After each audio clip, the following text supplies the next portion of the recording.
Imagine acordar em uma manhã tranquila, em um dos bairros mais seguros e exclusivos de Washington, e descobrir que seus vizinhos, uma família inteira, foi brutalmente assassinada dentro da própria casa.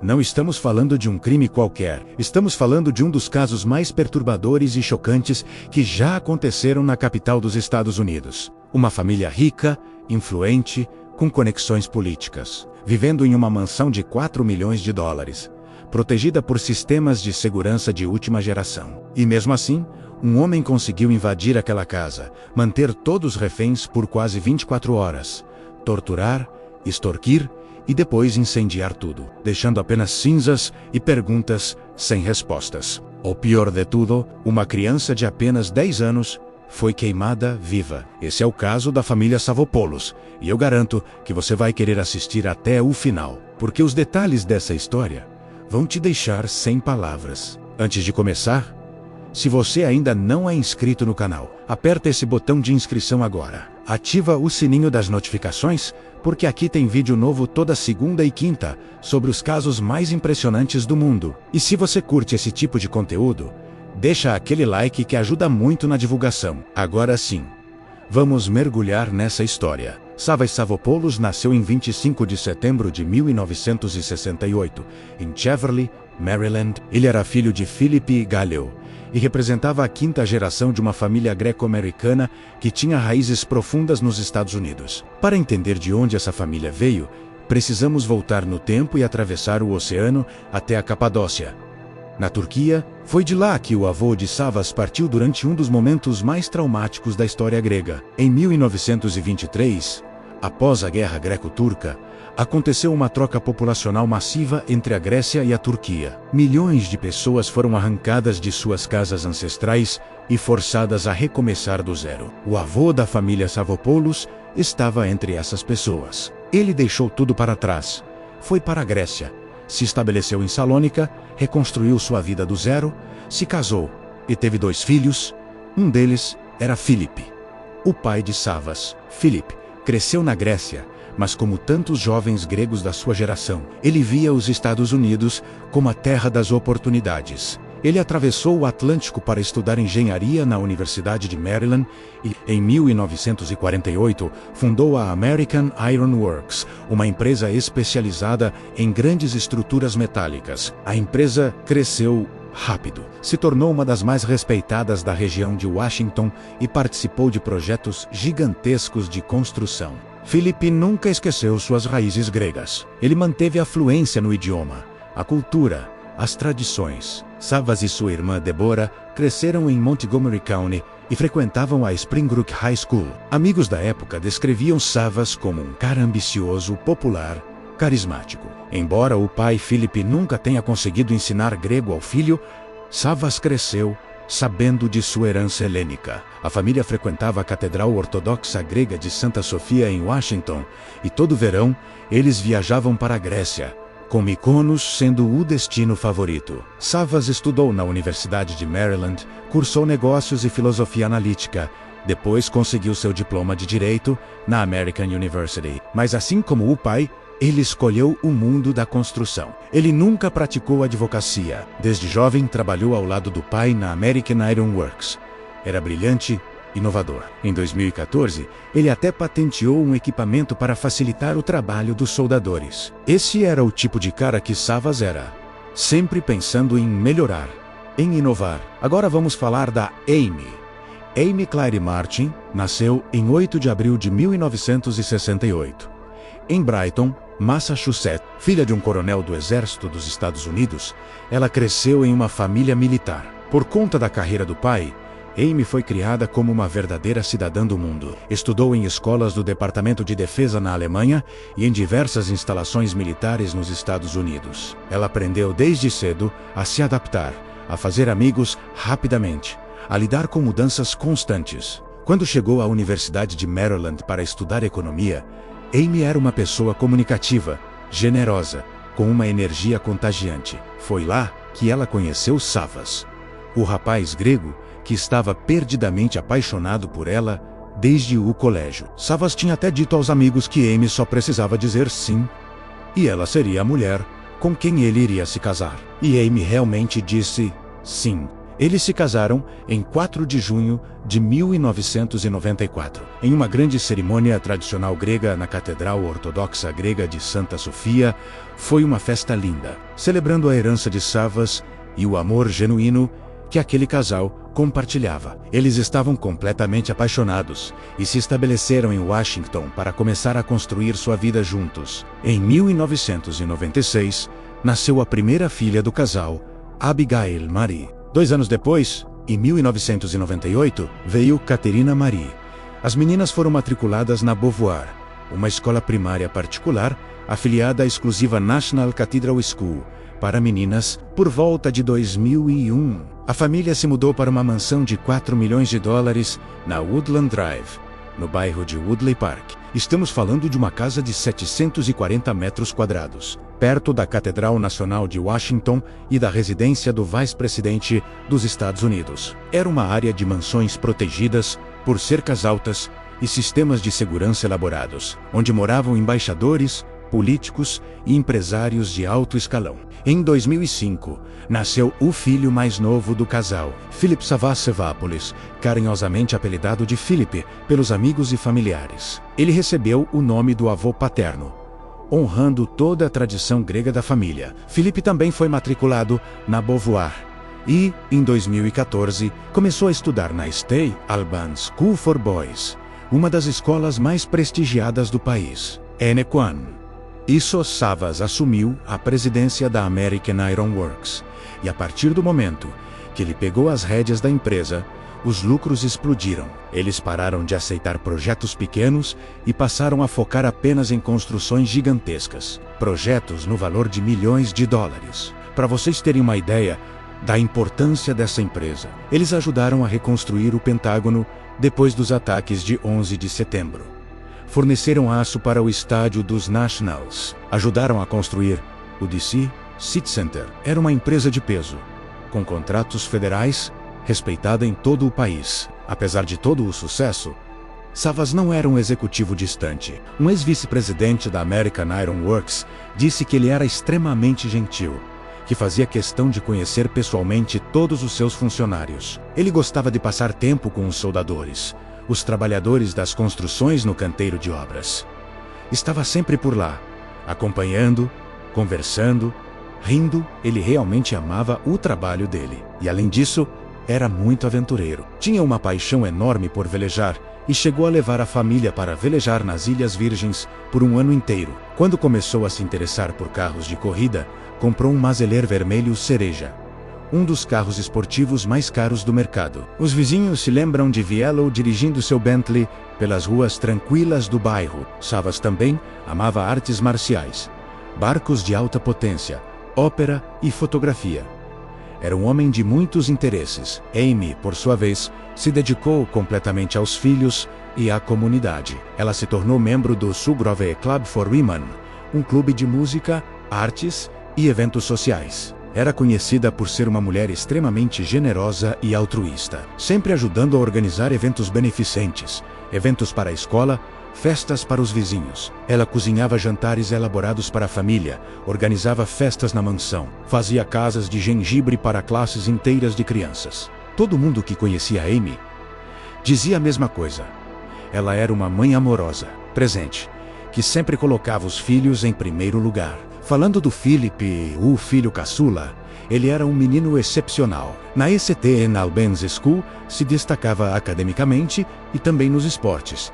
Mas a sua grande paixão eram as corridas de kart. Ele competia em eventos juvenis por todo o país. Ia para Indiana, para a Flórida, e a família toda o acompanhava nas viagens.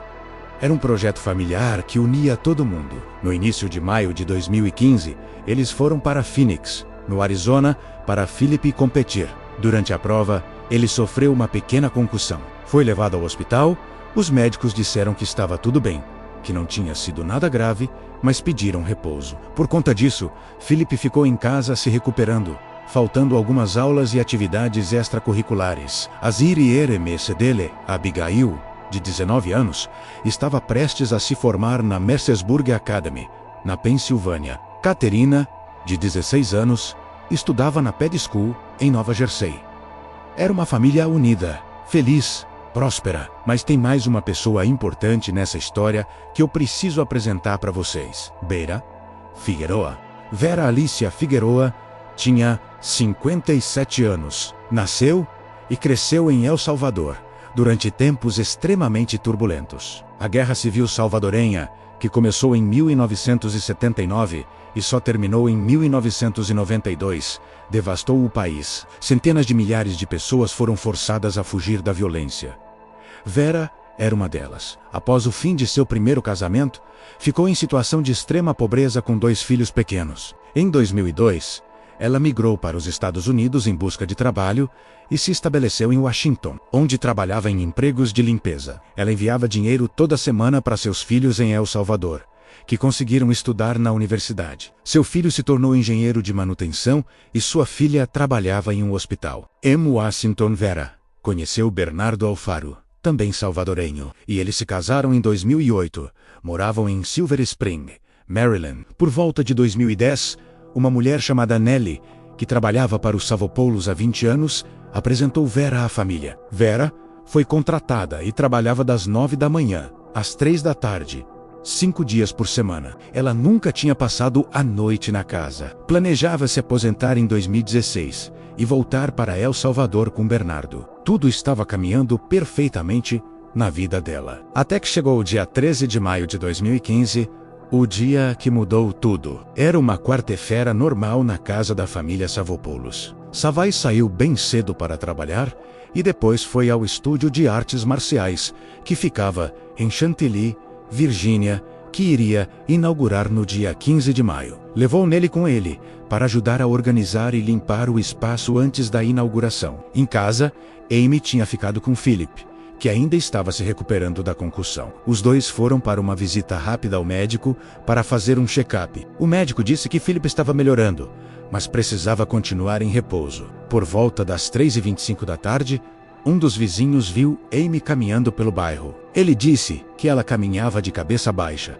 Com propósito, parecia perdida nos próprios pensamentos. Ele descreveu a roupa dela, uma saia e um suéter no ombro. Mas aqui fica estranho. As câmeras de segurança mostram que ela estava usando uma roupa completamente diferente mais cedo. Isso sugere que ela teria se trocado e depois saído de casa novamente. O que para muitos não fazia sentido, já que ela estava em casa, cuidando do filho que se recuperava de uma concussão. Às 4h25 da tarde, uma empresa de cuidados para cães ligou para confirmar um agendamento. A funcionária que fez a ligação conhecia Amy muito bem e contou depois que Amy estava com a voz diferente, sonolenta.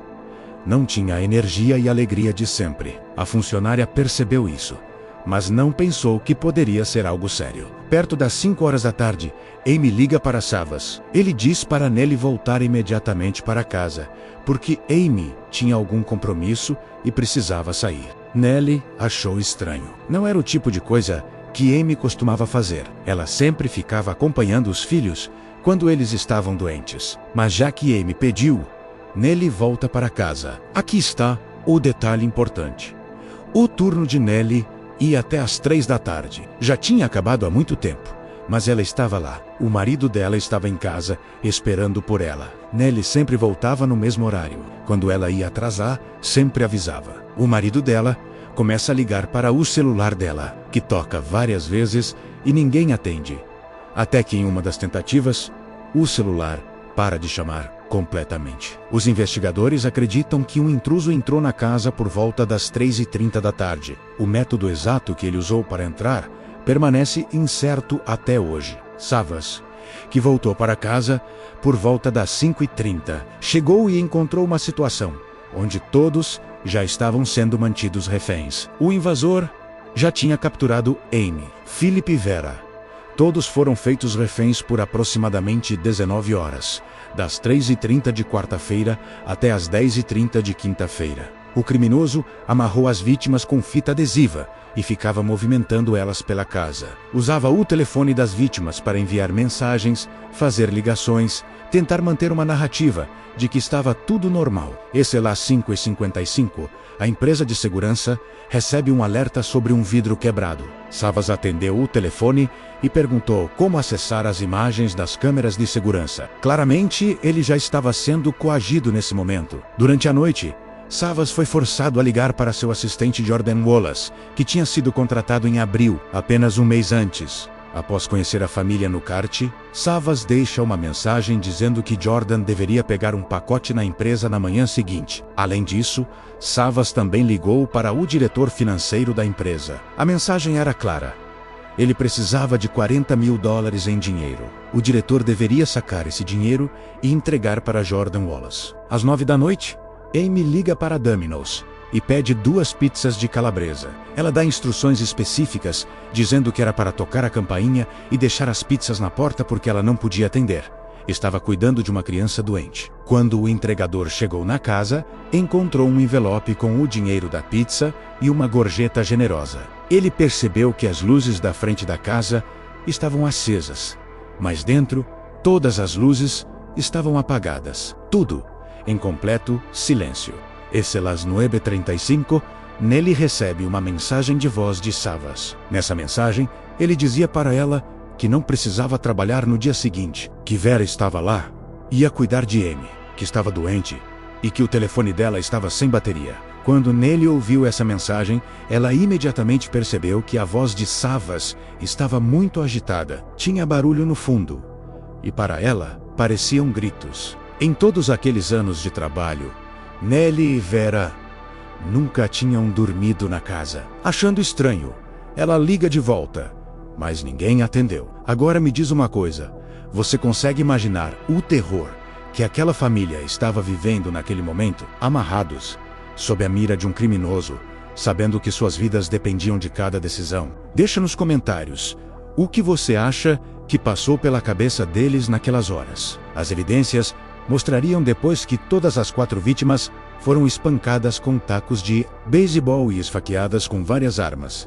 incluindo uma espada samurai que pertencia à coleção de Savas. As vítimas também foram amarradas e estranguladas. Por volta das 8h30 da manhã da quinta-feira, os vizinhos notam que todos os carros da família permaneciam na garagem. O Porsche azul de Amy, o Range Rover e o Bentley de Savas, todos ali parados na entrada da casa. Às 9h30 da manhã, Bernardo, o marido de Vera, chega em casa depois do trabalho noturno e nota que a esposa ainda não estava lá. Ele tinha tentado ligar para ela a noite inteira, sem sucesso.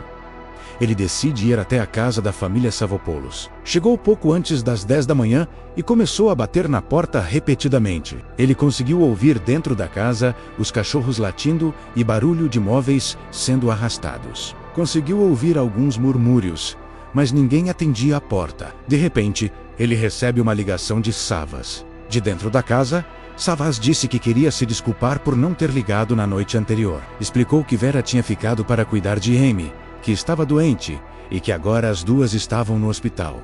Bernardo ficou completamente confuso. Por que Savas não avisou isso antes? Por que não atendeu a porta para falar com ele cara a cara? Por que ligou?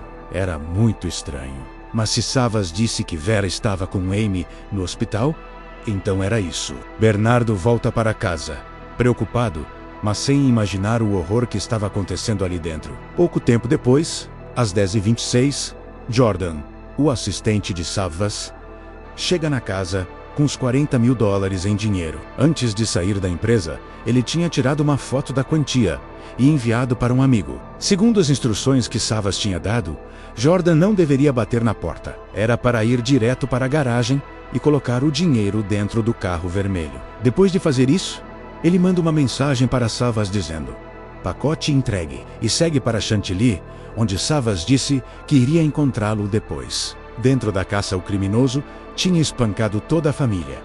Tinha enganado todas as pessoas que estavam tentando entrar em contato. Tinha conseguido os $40 mil. Basicamente, ele tinha conseguido tudo.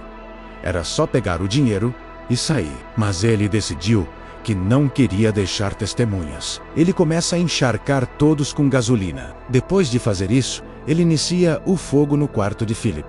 E enquanto está saindo da casa, solta os 2 cachorros da família. À 1h24 da tarde, os vizinhos começam a notar fumaça saindo da mansão. As ligações para o 911 começam a chegar. Os bombeiros vão até o local. Os cachorros foram encontrados no quintal, ilesos, mas muito estressados. O segundo andar da casa já estava tomado pelas chamas. Em um dos quartos do segundo andar, os bombeiros descobriram 3 corpos. No quarto adjacente, um corpo menor, já carbonizado. Savas, Amy e Philip foram declarados mortos no local. Vera estava inconsciente, mas ainda viva. Foi levada às pressas para o hospital, mas infelizmente não resistiu. As autópsias revelaram horrores inimagináveis. Savas sofreu trauma contundente na cabeça. Amy tinha lacerações profundas na garganta e cabeça. Savas e Vera mostravam sinais de estrangulamento. Todos foram espancados com tacos de beisebol e esfaqueados. Amy e Vera tinham resíduos de fita nos pulsos. O médico legista determinou que Philip foi queimado vivo. Todas as vítimas foram encharcadas com gasolina antes do fogo ser iniciado. Os investigadores descobriram uma janela lateral quebrada, linhas telefônicas cortadas, uma marca de bota na porta. Uma faca foi encontrada numa fresta da janela, mantendo ela aberta. O computador do sistema de segurança havia sido arrancado do soquete. Apenas o teclado e os fios permaneceram. Dentro da mansão destruída, encontraram uma caixa de pizza da Domino's, que sobreviveu às chamas. As bordas foram enviadas ao laboratório do ATF para análise de DNA. Dinheiro e objetos valiosos haviam sido deixados para trás, sugerindo que aquilo não era um simples roubo. Vizinhos relataram ter visto um homem negro com dreads entrando na garagem por volta do meio-dia. O Porsche azul, ME, tinha desaparecido. O carro foi encontrado queimando em New Carrollton, Maryland. Dentro tinha um colete de construção verde. Dias depois, os resultados chegaram do laboratório. A saliva nas bordas da pizza combinava com um homem chamado Daron Dylan Wint.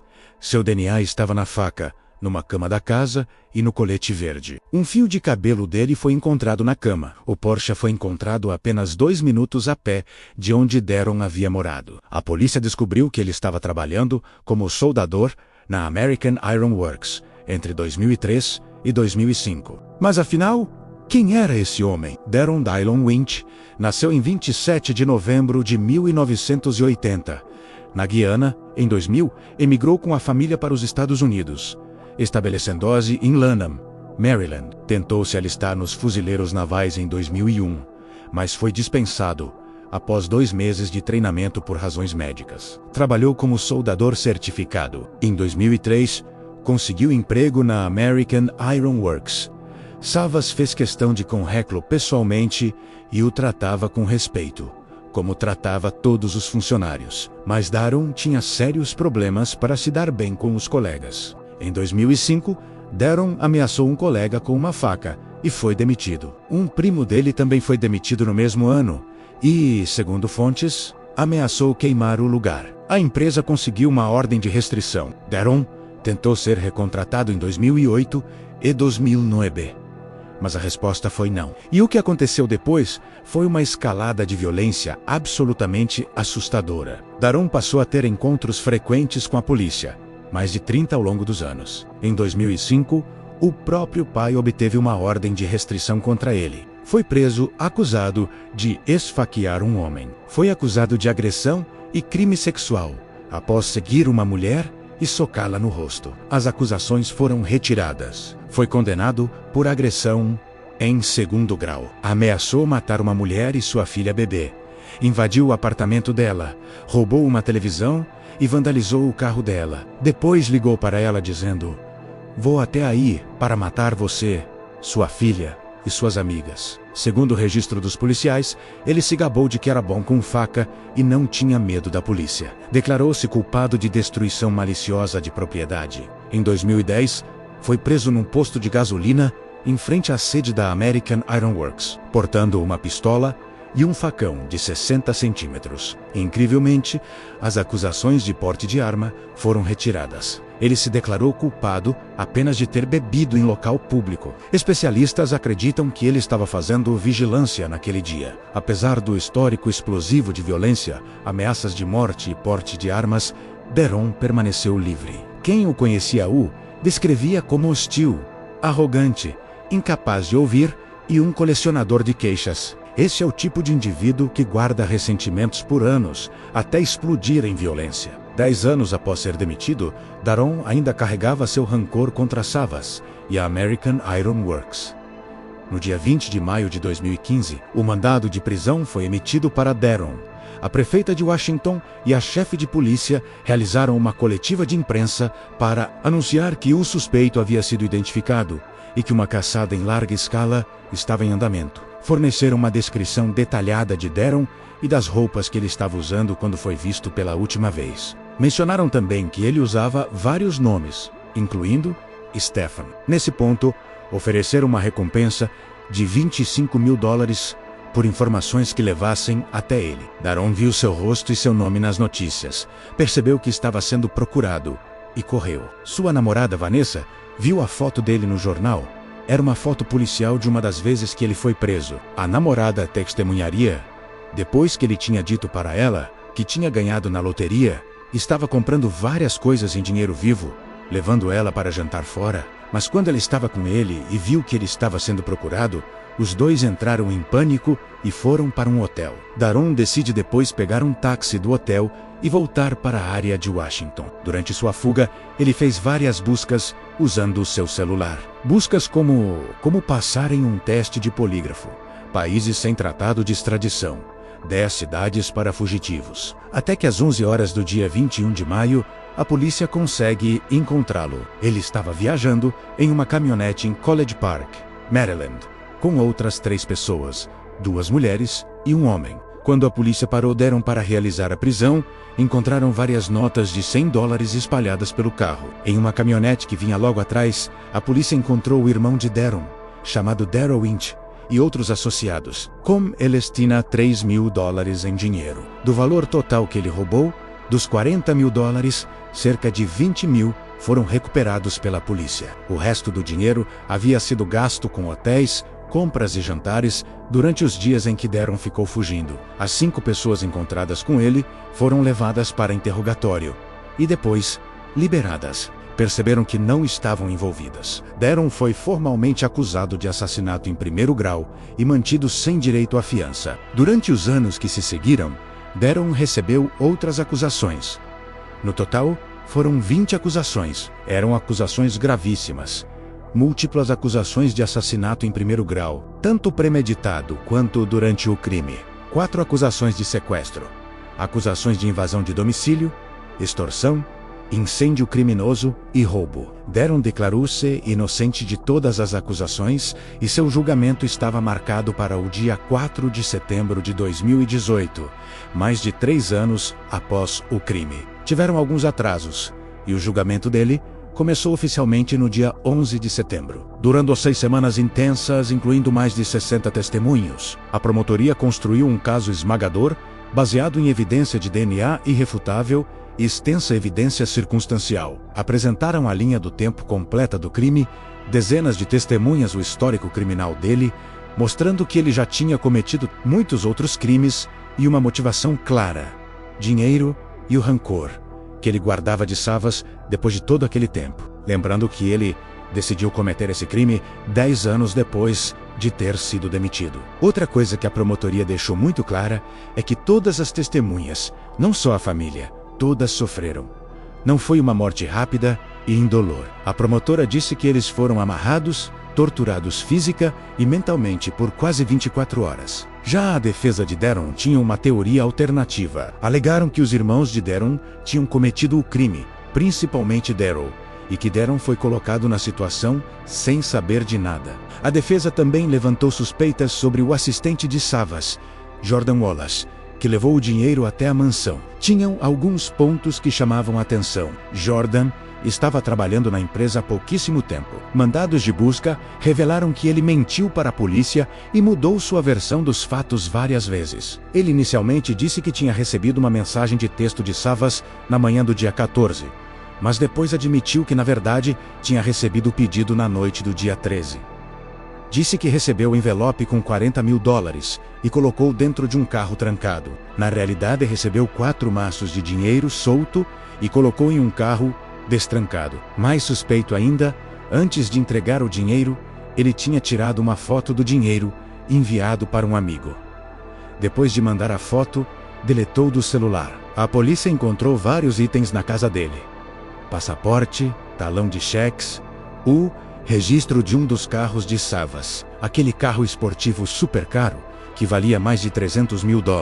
E por algum motivo, Savas tinha colocado o nome de Jordan no documento do carro. Quando Jordan testemunhou, disse que entrou em pânico e por isso deletou a foto. Ficou com medo de que Savas descobrisse e fosse demitido. A promotoria reconheceu essas inconsistências, mas disse que era mais pânico do que qualquer outra coisa. Jordan nunca foi acusado. Continuou 1:20 p.m. A defesa também notou que uma testemunha disse que viu o carro de Amy, o Porsche azul, sendo dirigido por um homem de cabelos curtos e bem penteados, que usava um colete verde de construção. Daron era negro e tinha dreads, então não tinha como ser ele. Além disso, encontraram DNA de 3 pessoas no colete: de Daron, de Savas e de uma terceira pessoa que nunca conseguiram identificar. A defesa sugeriu que era DNA de um cúmplice. Fizeram várias tentativas de dizer que Daron não tinha cometido o crime sozinho, que havia outras pessoas. Mas a promotoria manteve que mesmo que houvesse outras pessoas, e provavelmente havia, as evidências provavam que Daron tinha planejado tudo. Ele estava presente, participou ativamente e era a pessoa principal no crime. O DNA dele era irrefutável. A saliva dele estava na borda da pizza e na faca usada para manter a janela aberta. O DNA também estava na cama onde os corpos adultos foram encontrados, e um fio do seu cabelo estava na mesma cama. O DNA também estava no colete. Daryl, irmão de Daron, foi chamado para testemunhar e apresentou um álibi sólido para seu paradeiro durante o crime. Testemunhou contra o próprio irmão e nunca foi acusado. A madrasta de Daron também testemunhou contra ele. Ela afirmou que durante o período exato dos crimes, Daron e sua van desapareceram por aproximadamente 36 horas, da manhã de 13 de maio até às 6 da tarde de 14 de maio. Segundo ela, isso era extremamente incomum. Ele havia morado com ela por 2 meses e nunca tinha ficado tanto tempo ausente. Quando finalmente voltou para casa, na tarde do dia 14, logo após o fogo ter sido reportado, imediatamente entrou numa discussão com o pai, dizendo que estava estressado. Além disso, múltiplas testemunhas relataram ter visto Daron exibindo grandes quantidades de dinheiro nos dias entre os assassinatos e sua prisão, sempre em notas de $100. Daron decidiu testemunhar em sua própria defesa, uma decisão arriscada que frequentemente prejudica a defesa. Ele alegou que seu irmão Daryl o havia chamado em maio de 2015 e pedido ajuda com trabalho de pintura na casa de Savas. Testemunhou que quando chegou, percebeu que Daryl na verdade queria roubar a casa. Jurou que recusou e disse que não participaria. Segundo seu testemunho, ficou apenas no andar principal da casa e aceitou uma fatia de pizza que lhe ofereceram. Alegou que nunca soube que havia reféns na casa e que foi embora muito antes dos assassinatos acontecerem. Mas o júri não acreditou nele. Seu testemunho foi contradito por pilhas de evidências físicas, por testemunhos de múltiplas testemunhas e pela própria linha do tempo estabelecida pelos investigadores. Em 25 de outubro de 2018, após menos de 2 dias de deliberação, o júri de 6 homens e 6 mulheres retornou à sala do tribunal. O veredito foi culpado em todas as 20 acusações. A sala do tribunal explodiu em emoção. Philip Sabopoulos, o patriarca de 80 e poucos anos, que havia fundado a American Iron Works e construído um legado com o filho, estava visivelmente emocionado. As 2 filhas sobreviventes, Caterina e Abigail, estavam presentes para ver a justiça ser feita. Elas se abraçaram chorando. Daron não demonstrou absolutamente nenhuma emoção, conforme cada veredito era lido em voz alta. Seu rosto permaneceu uma máscara vazia. As reverberações dos crimes se espalharam por toda Washington. O bairro de Woodley Park, conhecido por sua segurança e exclusividade, foi abalado pela percepção de que tal violência podia acontecer ali, atrás das portas de uma das mansões mais imponentes. Savas, Amy e Philip foram enterrados após um funeral na Catedral Ortodoxa Grega de Santa Sofia, em Washington, no dia 26 de maio de 2015. Centenas de pessoas compareceram. O corpo de Vera foi preparado para transferência através do consulado. Seu marido Bernardo teve que esperar até 15 dias para que os trâmites fossem completados. Finalmente, o corpo de Vera foi enviado de volta para El Salvador. Nelly estabeleceu uma página no GoFundMe para ajudar Bernardo com os custos do funeral e do transporte. Pensa comigo. Abigail estava prestes a se formar na faculdade e começar sua vida adulta. Caterina ainda estava no meio do ensino médio. Em um único dia, elas perderam os pais, o irmão e toda a estrutura de apoio que sempre conheceram. Tinham uma outra Tinam. Os avós tinham família, mas o núcleo, aquele centro de amor e segurança que eram os pais e o filho, havia sido arrancado de suas vidas da forma mais brutal possível. Como você acha que essas meninas conseguiram continuar depois de tudo isso? Deixa sua opinião nos comentários. Em dezembro de 2020, a equipe legal de Daron entrou com um recurso pedindo novo julgamento. Argumentaram vários pontos de erros nos procedimentos originais, alegando que foi um julgamento injusto. Em 2022, a Corte de Apelações do Distrito de Colômbia revisou o caso e se recusou a conceder um novo julgamento, mantendo a condenação de Daron. Até hoje, mais de 10 anos depois, Daron não falou publicamente sobre os crimes. Nunca revelou se teve cúmplices, nunca explicou exatamente como planejou o ataque e também nunca demonstrou remorso. A promotoria continua acreditando que ele provavelmente teve ajuda, mas ninguém mais foi acusado. O DNA da terceira pessoa no colete permanece não identificado. A mansão da família, que foi danificada pelo fogo, permaneceu lá abandonada, sendo uma lembrança assombrada constante para todos que continuavam morando no bairro. Até que em abril de 2017, as escavadeiras chegaram. A mansão foi completamente demolida. Os proprietários queriam apagar qualquer lembrança do que tinha acontecido ali. 4 anos após o crime, o terreno foi vendido por $3 milhões. Outra mansão foi construída no local, mas o endereço ficou para sempre conhecido por conta dos assassinatos da família Savopoulos, sendo lembrado como um dos crimes mais chocantes de Washington. Esse é um caso que se fala pouco, mas que merece ser conhecido. Uma família rica, com muitas conexões, conhecida na região, foi brutalmente assassinada por alguém que guardou rancor por uma década. E o mais assustador? Quantas outras pessoas por aí estão guardando esse tipo de raiva, esse tipo de ressentimento, esperando o momento de explodir? Se você chegou até aqui, muito obrigado por assistir. Se você gostou desse vídeo, deixa aquele like que ajuda muito na divulgação do canal. Se ainda não é inscrito, se inscreve agora e ativa o sininho das notificações, porque tem vídeo novo toda segunda e quinta com os casos mais impressionantes do mundo. Compartilhe esse vídeo com aquele amigo que curte True Crime. Me segue nas redes sociais que estão aqui na descrição. E me conta nos comentários, você já tinha ouvido falar desse caso? O que você achou da história? Você acha que Daron agiu sozinho ou teve cúmplices? Quero saber a sua opinião. Um abraço e até o próximo vídeo.